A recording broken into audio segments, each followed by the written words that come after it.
Hi, good morning. I hope you're having a good day so far today. I don't exactly know what I'm going to be doing for like the entire day. Probably dealing with the mice and like trying to figure out for sure where they're getting through or if that was the only spot that they're getting through. Hopefully that was it, but I highly, highly doubt it. For right now, I need to, wow, the birds are going crazy outside. I need to get my hair toned because it doesn't look like it in the video for some reason, but in real life it's like very, what's the right word? It's very yellowy in real life, so I need to get it toned, and I wanted to show you how I do it in case you were curious because this is very bleached. I'm naturally like a very dark blonde, but this is like it bleached, obviously, and I need to get it toned, and obviously nothing in this video is going to be sponsored in any way, shape, or form. It's just what I am currently using because it's what works best on my hair. I probably should have grabbed the toning, like it's shampoo and conditioner, but here, I'll show you it right now. Again, obviously nothing is sponsored in this. It's just what I use and it works amazing, but I do it a little bit differently than using it just as a shampoo and conditioner. Like I get my hair wet and then I put the shampoo on it like completely. I will show you it, and then I leave it on for a good like 20 minutes or so, 15-20 minutes. So yeah, that way it really soaks in, and then I go wash it off. So I'm gonna get my hair wet real quick and put the toning shampoo stuff in because it is definitely a process. I just put my head under the sink and that's how I get my hair wet, by the way. This is one of the reasons why I need to clean out my sink so thoroughly every week because, you know, it gets a little bit purple. And I don't do this like every day at all, even close to. I do this like once a week-ish. In the summertime, I do it a little bit more often because it tends to get more yellow in the summer and I don't know why. But in the winter, it's like once every 2 weeks or so. So it's not that often. But now that it's getting warmer, I will be doing it probably more like once a week. And when you do this, by the way, this is what works for my hair. So like if your hair gets like super purple after you do this, it'll wash out, don't worry about it. But you do have to kind of figure out how long you have to leave the toner in your hair for, and it depends on what like type of toner that you have. They're all completely different, and obviously your hair is completely different and everything is just very different. So you're gonna have to figure out like what amount of time you leave it in for and how much you use and just like how often. It's gonna be a process to learn how to do it, obviously, but you know, it is worth it. But yeah, I'm gonna let this sit for probably like 15-20 minutes or so, and then I'll rinse it out, and then I use the conditioner on it as well and let that sit for like probably 5 minutes, and then I rinse that out, and then it's all done, and then I just let it air dry. But this is what the toner looks like when it's in. It is definitely like, you can tell that it's purple, but it's more like a silver color. So also when you're toning your hair, you don't want to make it like super purple because then it definitely will stain. One more small thing, make sure you wear something or put a towel on or something that you don't mind getting stained. Okay, that's all. I'm gonna let this sit now. All right, my hair is all dry, and I don't know if you can really tell a difference in the video, unfortunately, but it is much more toned and it's not yellow anymore. Again, I don't know why it doesn't look yellow in the video. It just doesn't. I left it like soak in and everything for, I think it was like 20 minutes, and then I rinsed it out, and then I let the conditioner sit in my hair. I only left that in for a few minutes. I was gonna leave it in a bit longer, but I didn't think it needed it actually this time, so I didn't leave it, which was very nice. I didn't have to let that sit. And again, I know it's really hard to tell in the video, unfortunately, like, but trust me, it's like not yellow anymore. It was very yellow, and now it's just a much like cooler tone again. What I do afterwards to like style my hair, because I dry it off with a towel and let it air dry, and I don't brush it. On the days where I don't use the toner, which is, you know, most of the time, I just use regular shampoo and conditioner, and that's fine. That's why I let it sit so long, because I don't like using the purple stuff too often, because then my hair just turns purple and I don't want that. And also another random thing, using the shampoo, obviously, it's a cleaner, so it makes your bleached hair even more dry. So you're gonna need a lot of conditioner. And like even when I normally wash my hair, sometimes I don't even use the shampoo, I just use the conditioner, or I don't even like use anything at all most of the time, honestly, because I like the natural oils to like, you know, help with my hair a little bit, because it is really, really dry when you bleach it. Thankfully though, I do have really naturally oily hair, so I am grateful for that. It definitely helps it being bleached. But right now, since I think I'm going to be kind of busy this evening, I'm going to start knitting because, again, I think I'm going to be busy. Dan is, you know, doing some spring cleaning in her bedroom, and I think she's going to be needing some help in a bit. So yeah, I'm going to do the knitting now while I have a chance before everything gets too busy. It is already past the warmest temperature of the day though, so I can like confidently knit and it be the right temperature. And we are staying with the orange one today. Dan will be wanting my help because she is like cleaning out her room like a lot and just doing some spring cleaning and rearranging some of her furniture and stuff. So I will be needed for that as well. So I wanted to do the knitting while I had a good minute to be able to sit down and talk to you. And honestly, I just wanted to. I didn't want to wait till this evening. As for the, I think probably daily updates for the mice here for a bit, I haven't heard anything. We did hear quite a bit last night.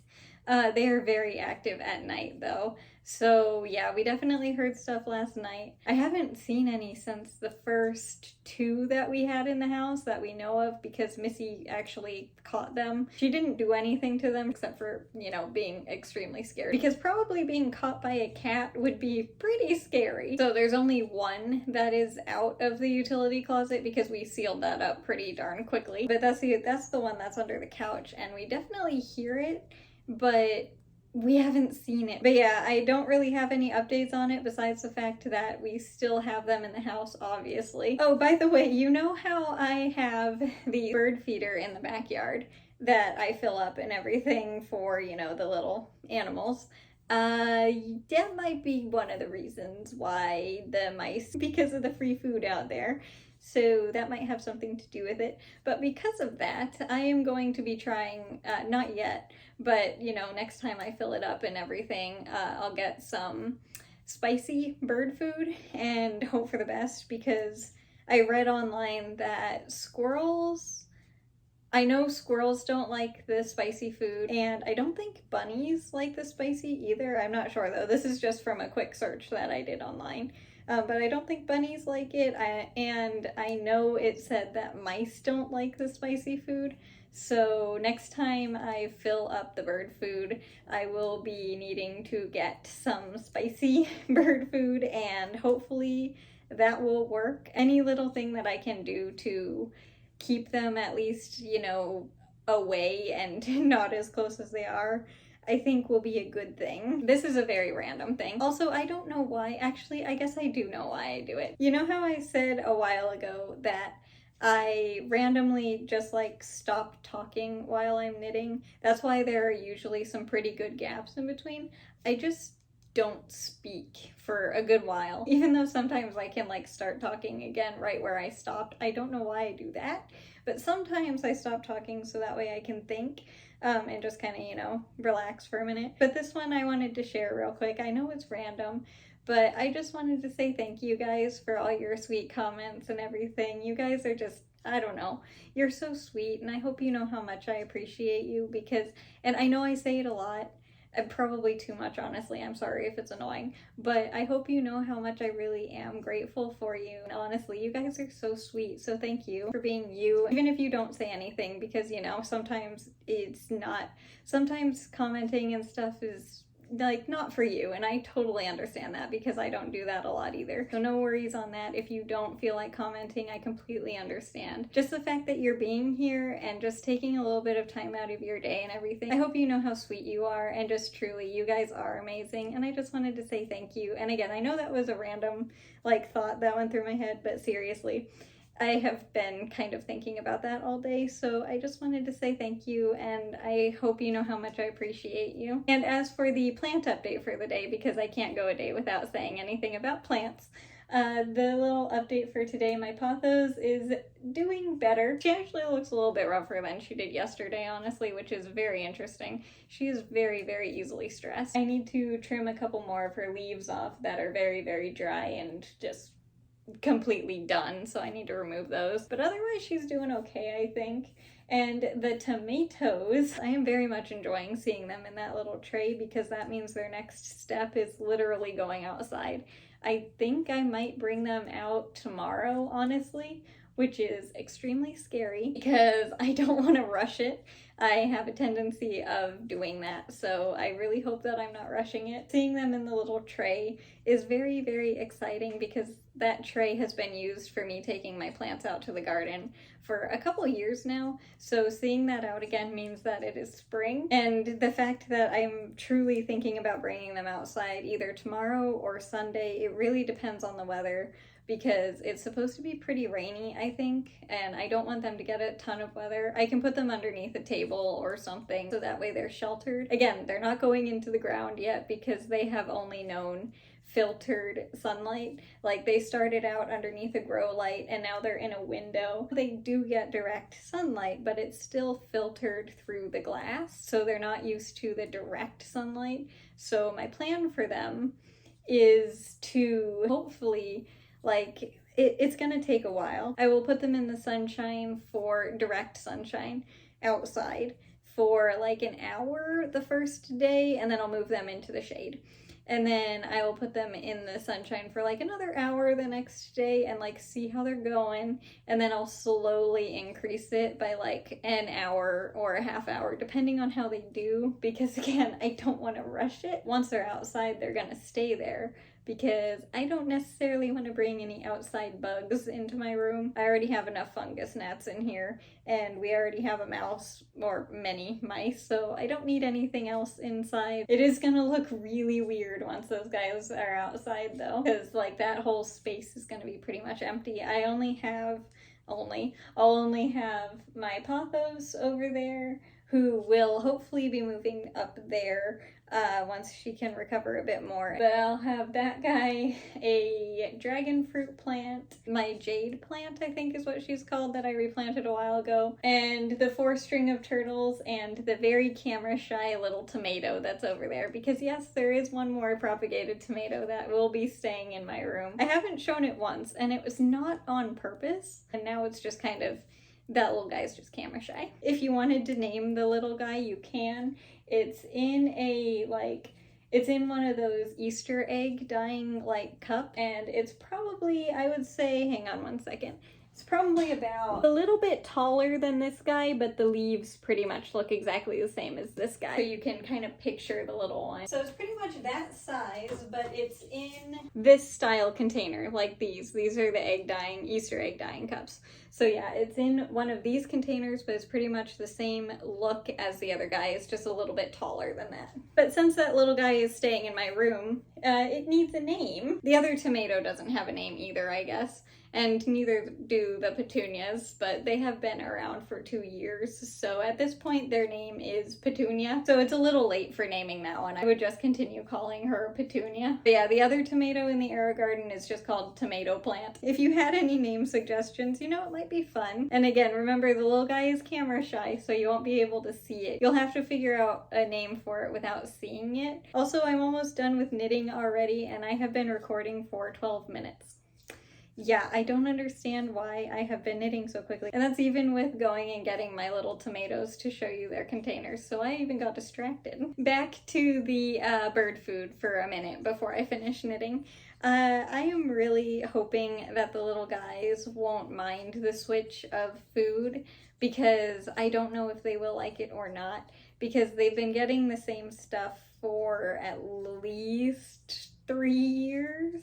I hope they like it, especially one little birdie out there. He has a hurt wing. He can still fly, but he definitely has his own little style, and he's been out there now for 1.5 years, so I'm kind of attached to him. He does go around, but he lives in our backyard and he's adorable. So I really hope that he won't mind the change of food, especially because I really like him. I know that the squirrels won't eat it, but that's fine because they've been getting a little bit out of hand. It started out where we only had 1, but now we have like a pretty good group of 6 squirrels that come and take the bird food, and that's a bit much. It's meant for the little birds, especially my little guy who is injured and he, you know, he's not able to fly very well. So that little guy deserves, you know, more of the food. The squirrels can run around and get food from anywhere. All of that little guy's life, he's been eating the same kind of food. Obviously, again, he can get other food and he does eat bugs and whatever else birds eat. I don't know. He lives right there. So I really, you know, want him to like the food that is right by his house. Alright, I am all done the knitting for today. Again, that was really fast. I have been recording now for 15 minutes and 28 seconds. That is crazy. And here is the blanket for today. It's the other orange row at the top. I know it looks more pink in the video. I'm not sure why, but it is very much orange, or it's kind of like a peach color would be the best way to describe it, or like a very light coral like orange color, I think would be the best way to describe it. But here is the whole blanket for the day today. I'm looking forward to showing you all of it for the month like I did on the first. I recorded it on the last day of last month, but you got to see it on the first day of the next month. So I'm looking forward to showing you the entirety of the blanket again in a couple days now, because the month is almost over, isn't it? I didn't realize it was that far into the month until just now. That's interesting. I should be able to get it completely like opened up wide so you can see how wide it's gonna be, and myself, because I still don't know exactly how wide it is and I'm still very curious, but it does look wider than I was expecting. But with that, I am going to end the video here because I am going to be busy for the rest of the day. So that way I will be ready to help Dan with whatever she needs help with. But I hope you had a good day today no matter what you did. If it was a lot or a little, or if you're having a good day still, if your day's not over. I hope you enjoyed your day no matter what you did. If it was a lot, a little, it doesn't matter. I just hope you had a good moment today. And if you had an amazing day today, I hope it was a really nice one for you and you got to enjoy every minute of it and it didn't go by too fast or anything like that. But anyway, I will see you tomorrow. I'm not exactly sure what I'm doing tomorrow. Dad and I might actually go for a ride tomorrow. So I do kind of know what I'm doing. Again, it's very much depending on the weather because it might be raining tomorrow. And I know we're also going to be checking the outside of the house for more mouse entry points and stuff like that. But besides that, I honestly don't know what I will be doing. I know it's probably going to be a busy day though. But if we go for a ride, it will be the first motorcycle ride video of the year. And you know, again, if it doesn't happen, it's okay. If the weather just doesn't want us to, that's fine. And by the way, I know nothing about hair. That's just what I do to take care of it. I am not professional in any way, shape, or form. It's just what I do to take care of my hair. But anyway, I hope you enjoyed today's video. I'm gonna go now, I swear. All right, bye. I'll see you tomorrow. I hope you have a good day.